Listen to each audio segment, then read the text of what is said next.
আইন তো আমাদের ছিল, যে আইনই আমাদের বিদ্যমান ছিল সেই সময়, সেই আইনের মধ্যে দিয়ে অবাধ সুষ্ঠু নির্বাচন কিভাবে হয়, এখানে নির্বাচনে কারচুপি করলে কি কি বিধান আছে, কি কি দণ্ড আছে, সবই তো ছিল, কিন্তু তারপরেও করা যায়নি। কথা হচ্ছে যে রাষ্ট্র ক্ষমতা যার হাতে, সে ইচ্ছে করলে সব কিছুই করতে পারে। এই জায়গাটা আমার মনে হয় যে আগে নিশ্চিত করতে হবে যে ভোটের সময়, বিশেষ করে জাতীয় ভোট যেটা হবে, জাতীয় সংসদে যেটা ভোট, ন্যাশনাল ইলেকশন যেটা, অর্থাৎ পার্লামেন্ট ইলেকশন, সেই ইলেকশনে অবশ্যই এমন একটা পদ্ধতি থাকা দরকার, যারা সরকারে থাকবেন সেই সরকারটা অবশ্যই নিরপেক্ষ থাকবে। দলীয় সরকার থাকলে সেখানে সমূহ সম্ভাবনা আছে মানে হস্তক্ষেপ করার, একতরফা করার, যেটা ইতিমধ্যে এই গত 15-16 বছরে এটা প্রমাণিত হয়েছে।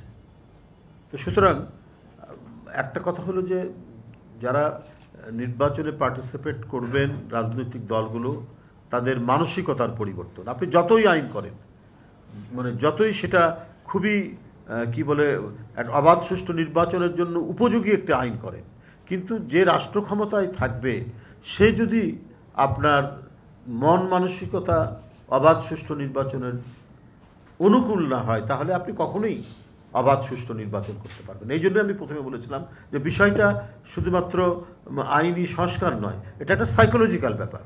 আপনার মনের সংস্কার আপনার প্রথমে হওয়া প্রয়োজন। জাতীয় সংসদ নির্বাচনটা যদি কেয়ারটেকার গভর্নমেন্টের হয়, এরপরে তো আসে স্থানীয় সংসদ নির্বাচন, তখন তো থাকবে, পলিটিক্যাল গভর্নমেন্ট থাকবে। কিন্তু সেই ক্ষেত্রে পলিটিক্যাল গভর্নমেন্ট থাকলেও যাতে স্থানীয় সরকার নির্বাচনে আমার প্রার্থীকে জেতাতেই হবে, সরকারি দলের প্রার্থী জিতবে, এই ধরনের মনোবৃত্তি থাকলে পরে তাহলে তো অবাধ সুষ্ঠু নির্বাচন হবে না। তো সুতরাং একেবারে মানে রিলিজিয়াসলি সেই চেতনার পরিবর্তন করতে হবে, যে চেতনাটা হচ্ছে যে আমি সব,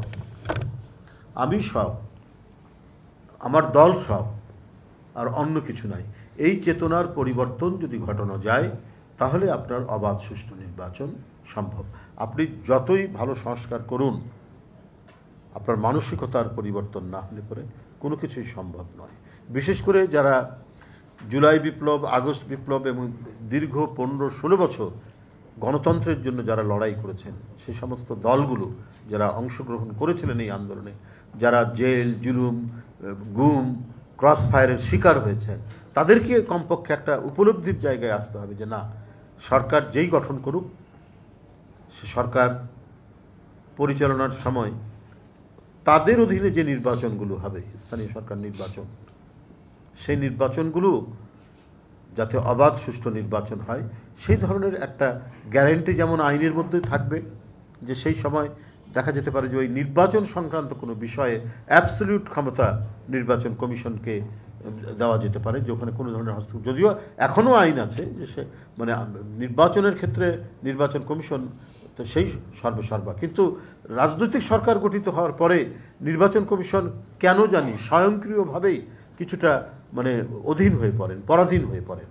তাদের যে আপনার আইন বলে, সংবিধান বলে, তাদের যে নিজস্ব স্বাধীনতা, সেই নিজস্ব স্বাধীনতা তারা মানে প্রয়োগ করতে চান না বা পারেন না, নিজেই কেন জানি দুর্বল হয়ে পড়ে। তো সুতরাং দেখা যায় দলীয় সরকারের অধীনে নির্বাচনের সময় তখন অনেক ক্ষেত্রেই হস্তক্ষেপ হয়, অনেক ঘটনা ঘটে। তো সুতরাং সংস্কারের ক্ষেত্রে এখানেও আমাদের একটা এমন প্রভিশন থাকা দরকার যে দলীয় সরকার থাকবে, কিন্তু নির্বাচন কমিশন আপনার পরিপূর্ণ স্বাধীনতা ভোগ করবে।